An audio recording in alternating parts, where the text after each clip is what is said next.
Hey hi guys, this is Prashant. Welcome back you all guys. आज के इस video lecture में हम देखेंगे ऑल्दो, दो और इवन दो का यूज किस तरह किया जाता है। तो without any further let's have a look at the video guys.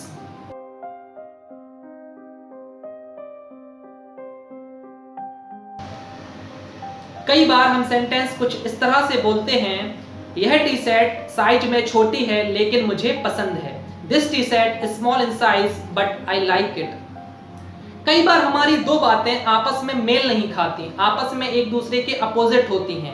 यह टी शर्ट साइज में छोटी है लेकिन मुझे पसंद है।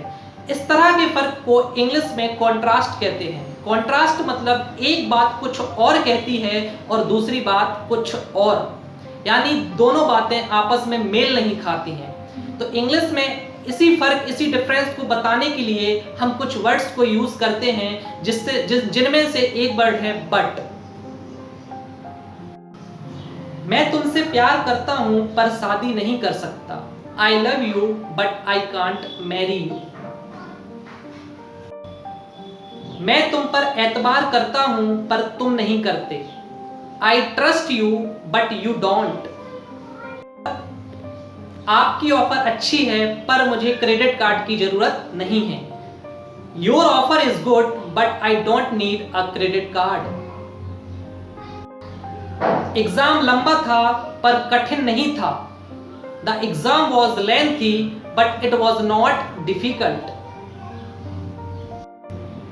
आपने शायद कभी ध्यान ना दिया हो, पर जब आप पर लगाकर कोई दो बातें बोलते हैं तो आप दोनों बातों को एक जैसी अहमियत देते हैं, यानी इक्वल इंपॉर्टेंस देते हैं। मैं तुमसे प्यार करता हूं लेकिन शादी नहीं कर सकता।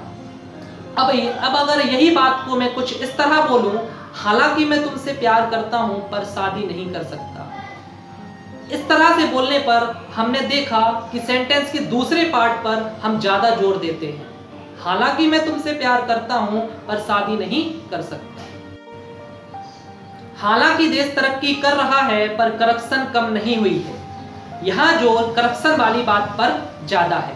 अब इसी बात को अगर मैं कुछ इस तरह बोलूं, देश तरक्की कर रहा है पर करप्शन कम नहीं हुई है। यहां दोनों बातों पर जोर एक जैसा है।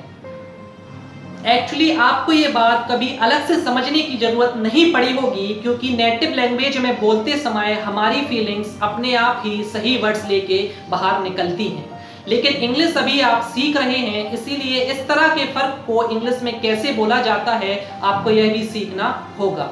इंग्लिश में बोलते हुए हम हालांकि के लिए ऑल्दो का यूज करते हैं, बट याद रहे जब हम सेंटेंस में ऑल्दो का यूज करते हैं तो फिर हम बट का यूज नहीं करते हैं। हालांकि देश तरक्की कर रहा है पर करप्शन कम नहीं हुई है। Although the country is progressing, the corruption has not reduced. ध्यान रहे कि सेंटेंस लिखते हुए हम एक पार्ट के बाद कॉमा लगाकर दूसरा पार्ट स्टार्ट करते हैं। कॉमा हमारे सेंटेंस को एक हल्का सा पुश, एक हल्का सा गैप देता है। हालांकि मुझे नींद आ रही थी, मैं दोस्तों के साथ बाहर चला गया। Although I was feeling sleepy, I went out with friends. हालांकि मैं सिंगल हूं पर मैं अभी शादी के लिए तैयार नहीं हूं। Although I am single, I am not ready to marry yet. हालांकि मैंने 1 घंटे पहले ही कुछ खाया था, मुझे भूख फिर से लग गई है। Although I ate something just an hour ago, I hungry again.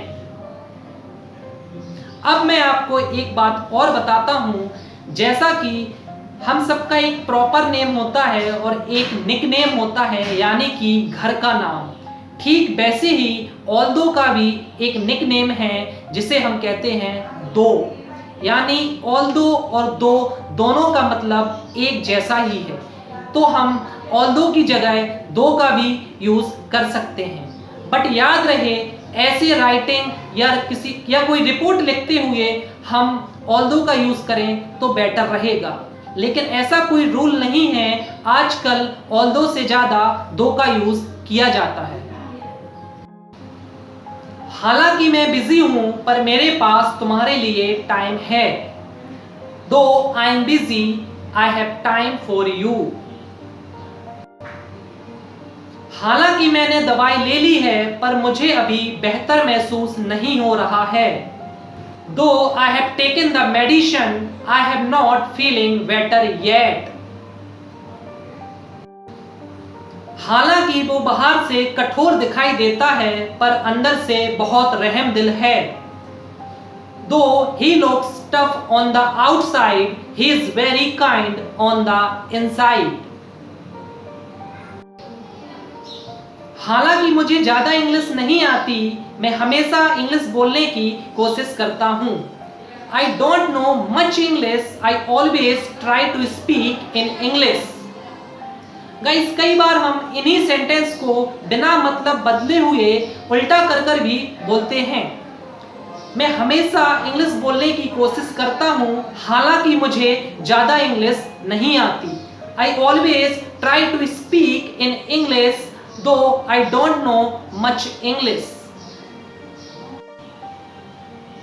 मैंने उन्हें पार्टी में इनवाइट किया है हालांकि मुझे यकीन है वो नहीं आएंगे. I have invited them to the party though I am sure they will not come. आइए गाइस, अब थोड़ा अलग तरह के एग्जाम्पल देखते हैं. हालांकि एक्सीडेंट बहुत बड़ा था पर मुझे जरा भी चोट नहीं आई है. ये इस सेंटेंस में भी पिछले सेंटेंस की तरह दो अपोजिट बातें हैं, बट इस सेंटेंस में जो हमारा फर्क, जो कॉन्ट्रास्ट है वो हैरान कर देने वाला है. यानी कि जब सेंटेंस में फर्क हैरान कर देने वाला हो या आप ही उस फर्क को बढ़ा चढ़ा कर दिखाना चाहते हो तो हम ऑल दो या दो की जगह इवन दो का भी यूज कर सकते हैं. मतलब वही रहेगा हालांकि. हालांकि एक्सीडेंट बहुत बड़ा था पर मुझे जरा भी चोट नहीं आई है. Although it was a major accident, I didn't get any injury. हालांकि मैं इस कंपनी के लिए इतनी मेहनत करता हूं पर मुझे प्रमोशन नहीं मिलता. Even though I work so hard for this company, I don't get a promotion.